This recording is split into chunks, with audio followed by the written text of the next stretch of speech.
Hey everyone, and welcome back to the channel. Today we're dialing our time machines back 60 years to explore one of the most brutal, controversial, and ultimately brilliant World Cups in history, Chile, 1962.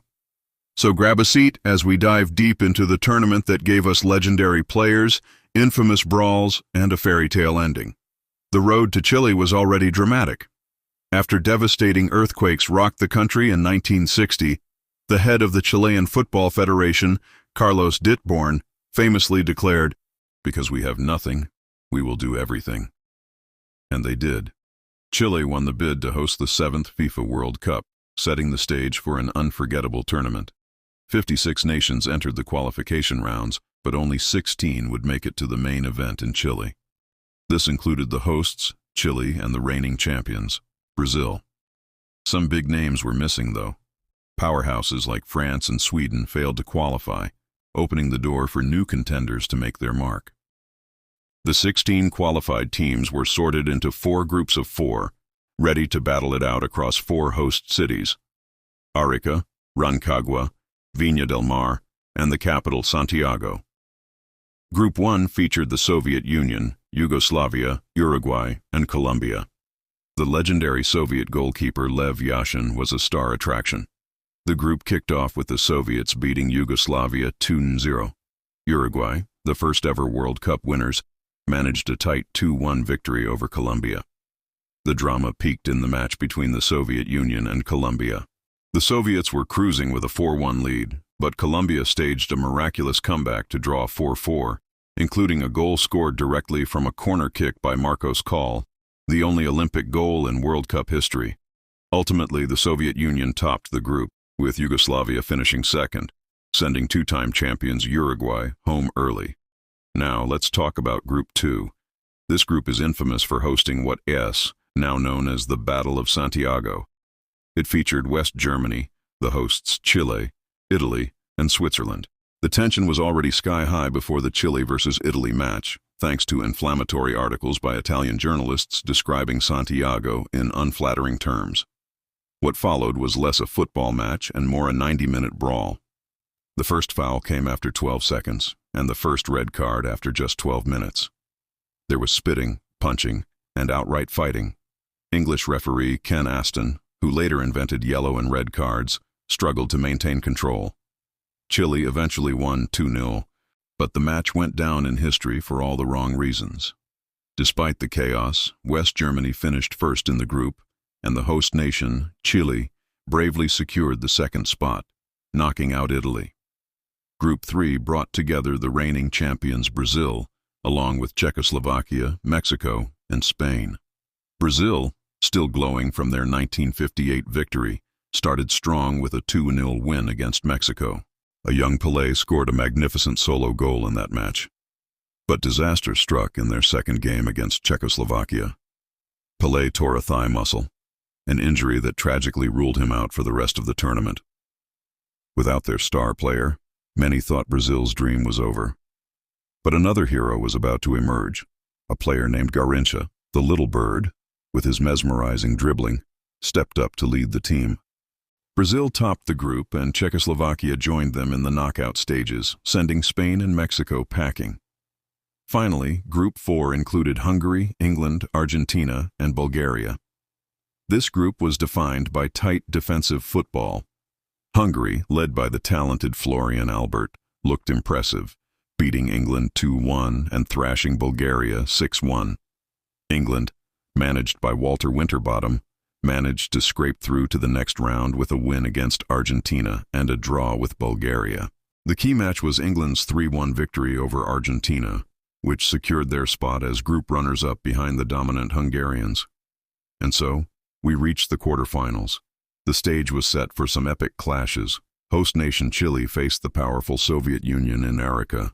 Buoyed by their passionate home crowd, the Chileans pulled off a stunning 2-1 upset, eliminating Lev Yashin and the Soviets. The dream run for the hosts continued. Meanwhile, Brazil took on England. Without Pelé, all eyes were on Garrincha. And he did not disappoint. He was simply unplayable, scoring 2 brilliant goals, one a header, the other a thunderous free kick. Brazil won 3-1, with Vava scoring the third.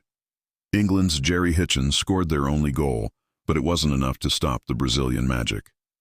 The third quarterfinal was a European derby between West Germany and Yugoslavia. It was a fiercely contested match, but a single goal in the 85th minute from Yugoslav winger Petar Radakovic was enough to seal a 1-0 victory and send the Germans home. In the last quarterfinal, Czechoslovakia faced a strong Hungarian side. This was another tight tactical battle. A 13th-minute goal from Adolf Scherer proved to be the difference, as Czechoslovakia held on for a 1-0 win, booking their place in the Final Four. The semi-finals promised even more excitement. First up, the match everyone in Chile was waiting for, the hosts against the mighty Brazil. The national stadium in Santiago was electric. But this is where Chile's fairy tale met the reality of Garrincha's genius. He was on another level, scoring 2 more incredible goals in the first half. Even though he was later sent off, Brazil's superiority was clear. Vava also scored twice, and Brazil won the match 4-2, ending the host nation's incredible journey. The other semi-final pitted 2 Eastern European rivals, Czechoslovakia and Yugoslavia, against each other. It was another tense affair. The Czechoslovaks took the lead early in the second half, but Yugoslavia quickly equalized. As the game wore on, it was Czechoslovakia that found another gear. 2 late goals from Adolf Scherer secured a 3-1 victory and a place in their second-ever World Cup final. Before the grand finale, there was the third-place playoff between the heartbroken hosts, Chile and Yugoslavia. Determined to end their tournament on a high for their home fans, Chile fought hard. In a dramatic final minute, Eladio Rojas scored the winning goal, securing a 1-0 victory and a bronze medal for Chile. It was a heroic achievement and remains their best-ever World Cup finish. And so, on June 17, 1962, the final arrived. Brazil versus Czechoslovakia at the Estadio Nacional in Santiago. Brazil were the clear favorites, but Czechoslovakia shocked everyone by taking the lead after just 15 minutes through Josef Masopust. It seemed another upset could be on the cards. But Brazil responded just 2 minutes later. Amarildo, Pelé's replacement, squeezed a shot in from a tight angle to equalize. The game was on. Brazil slowly took control, and in the second half, Zito headed them into the lead.